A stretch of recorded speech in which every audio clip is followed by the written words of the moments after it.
президент, уважаемые гости, дорогие друзья, разрешите мне от имени летчиков-космонавтов СССР, летчиков-космонавтов Российской Федерации и от отряда летчиков-космонавтов поздравить вас с большим праздником, 15-летием Республики Ингушетия.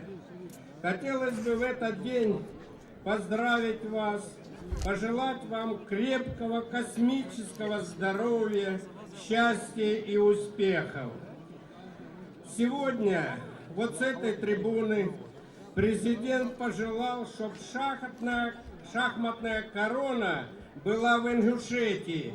И я не сомневаюсь в этом, что она будет здесь. Но лично от себя я хотел бы пожелать ингушскому народу, чтобы у него был свой представитель в космосе.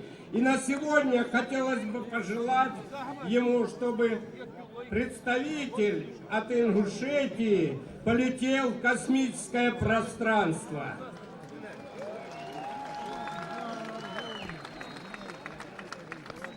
Хотелось бы трудолюбивому, гостеприимному ингушскому народу пожелать всех благ, пожелать все, чтобы свершилось то, что они задумали. А они умеют это делать. Я не первый раз здесь в Ингушетии, и я вижу, что за несколько лет прошло большое изменение, большое строительство.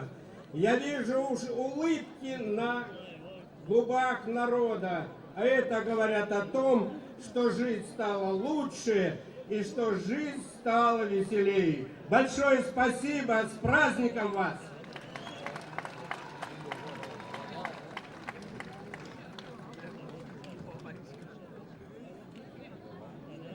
Так, дорогие друзья, под бурю ваших